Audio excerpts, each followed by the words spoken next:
This will be in your notes. It's all in your notes. I know, I just... Don't you love it? I do love it. It's all in your notes. Okay. So this session is on distant healing. Distant healing, okay? So what is distant healing or absent healing? What do you think it is? What does it mean?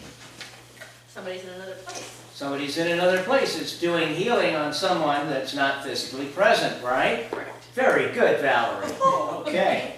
Now, so what do you think distant healing is good for? I mean, why even talk about distant healing? What's the benefit of distant healing? Or when the benefits, or when might it be appropriate to use distant healing? Well, I think when people can't be here, like my daughter's in Michigan. Ah, out of town, right?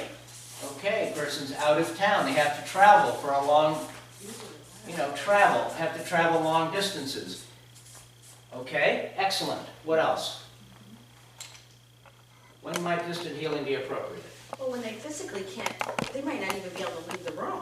Ah, they might be, in other words, their physical Physically condition incapable. limits them. Okay, people who are limited physically. Absolutely.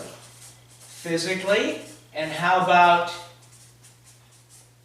physically and Mentally. mentally? Very good, okay. Might have some mental issues, might be aggressive. You don't want to be in their physical presence. They could be extremely aggressive, okay? What else? What else?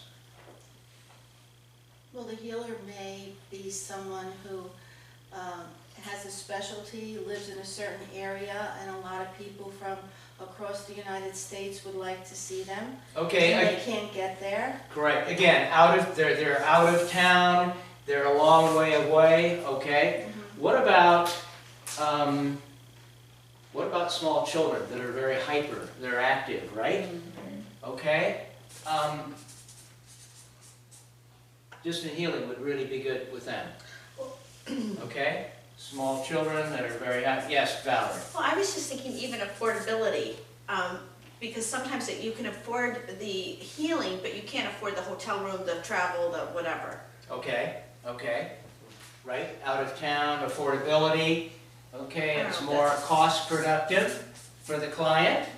Right. Okay, if they're a long distance away, very good. Even if they could do travel, what you're saying is that offer distant healing as a way of cutting their expenses down.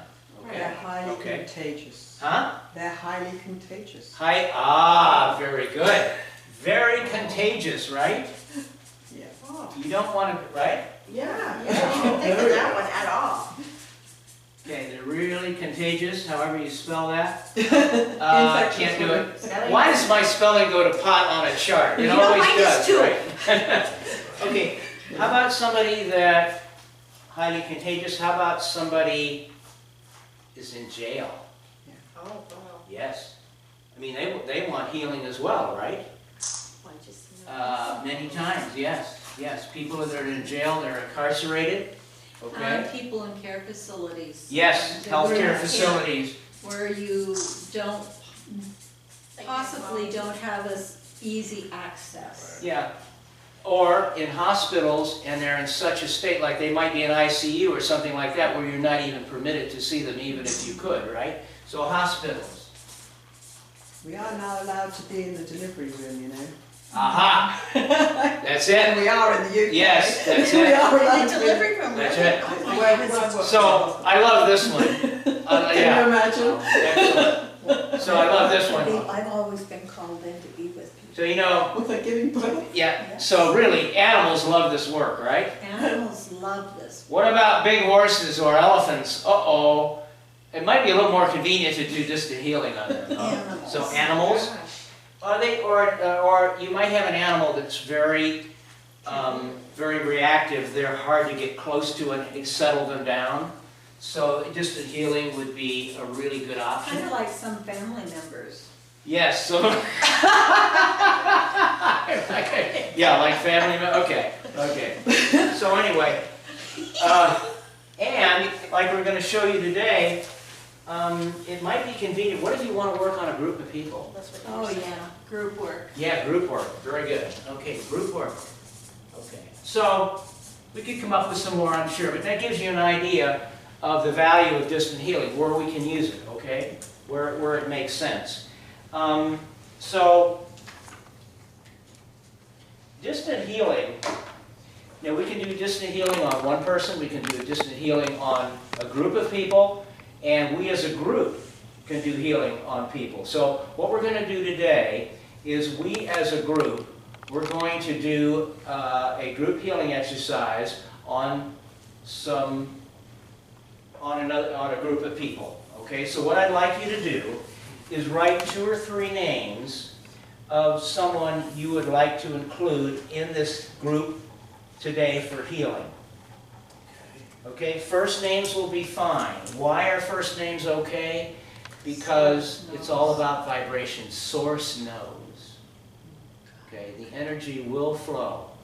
So first name is adequate. Your intention on this piece of paper, the vibration of the name, we're all set with that connection with Source.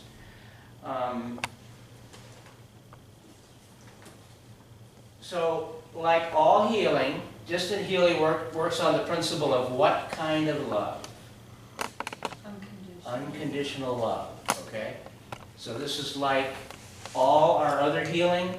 It's all about love. It's about channeling Source. It's about being that hollow bone. For their highest good. For their highest good. Excellent, excellent.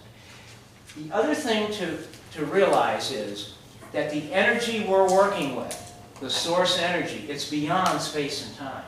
Which means, is there any confines of where we can send this energy?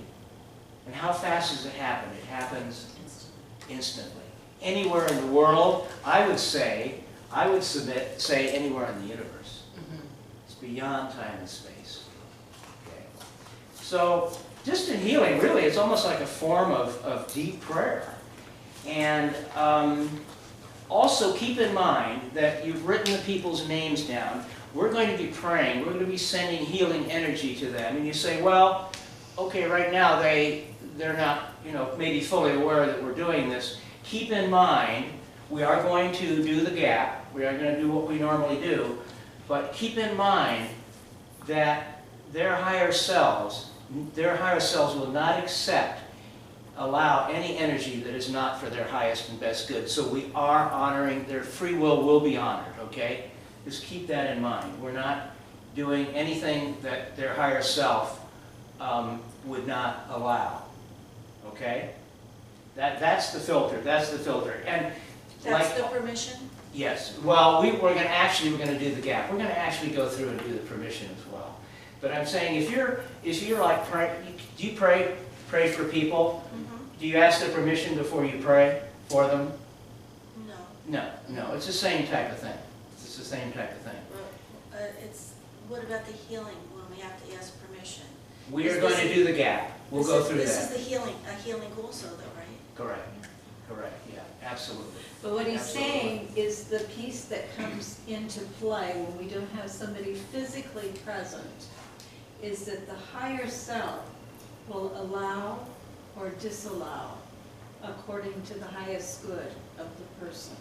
Is that what you were taught to? Very well said, Jareen, thank you. Well, Okay. I have something different. Also, really, like all our healing, it's really important to remember that what are we focusing on in this healing? When we're praying for these people, we're placing them in light. And love. And what are we focusing on? We're focusing on the truth of their what? Of their health And wholeness. and their wholeness. We are not focused on perceived, and I say Right. perceived imperfections, correct? That's Because right. what does that do? That only stands a chance of producing negative thought forms. This is all about unconditional love. It's about the truth of our innate health and wholeness. And we are allowing that truth through Source to manifest in this dimension. That's what this is about. Okay? So, distant healing, it's really great. This is the way most of us start because we don't have a big clientele, right? So, I remember when I started, I didn't have a lot of people to work on. So I developed a list, a group of people, and I would, actually I did it like a couple times a week, and I would work with this group of people, and I would do distant healing work. Well, over a period of weeks, over a period of months, what happens is that you are gaining familiarity with attunement. You know that feeling you had yesterday about the energy flowing through. Richard was in tears. You were as well. I mean, feeling that beautiful energy through you. Well, the more you do it, the more you look forward to it, but the more you understand the feeling of that energy flowing through you, and the better you can hold that attunement for longer periods of time. You know, we always say if you feel like you're sort of getting out of that connection, reattune and then continue. Well, the practice makes perfect. I mean, this is about practicing. So this really allows us to strengthen that attunement. Okay? The other thing is it's so empowering because when you heal, when the source energy is flowing through you and you're finished with the healing, how do you feel? Grateful. Energized, yes, grateful. You know, we always say healing's not a one-way street. The client benefits and we benefit. I mean, it's a win. You know, it's a totally win-win situation. And so practicing is great. I would suggest that you start your own healing practice, distant healing practice. Do this if you want to start, do it a couple times a week. Really get used to doing this, and it'll really take you to another level. And also it's a great opportunity to feel like you felt yesterday, that source flowing through you. Nothing better than that. Really, that feeling is wonderful, isn't it? You don't have to be this doesn't have to be a contact healing to do that. So it can be distant healing. Okay? So where do we do the healing? Where do we do this? Where do we do the healing? It's just like where we're going to do our contact healing, right? So we went over the whole thing yesterday. Beautiful space, right? Soothing, calm, quiet. You might have flowers, you might have candles. What I actually did and what I suggest is you have a special candle just for distant healing. That's your distant healing candle. And there's something about that, because when you light that candle, That intent is there. that intention's there, yes. Intention is so, so important. And just lighting that candle, all of a sudden the group that you're working with, and as you go along, and I should mention, as you go along, there'll be certain people that, you know, you will be guided. Maybe it's time to let them out of the group, but new people will be coming in, okay? Source, you can be guided on that. That's one thing in your practice. Certain people will fall. You'll decide, okay, they're okay, and maybe right now we'll add somebody else in their place, and you know, to keep it at a workable number, whatever you feel that is for you. So, but the crystals, the candle. Dave, are we letting the people know The that music. we're letting them come in and that, you know? Yeah, I mean, go? look. Or it doesn't have to be? It doesn't have to be. It's just It can like be you're praying? Correct, Okay. correct. It can be a combination. Some people, like I'm working with people, and I'm saying, well, you're talking, they're having issues, and you know, Richard, I know you're going through it. I'd love to add you on my prayer list, my healing prayer list.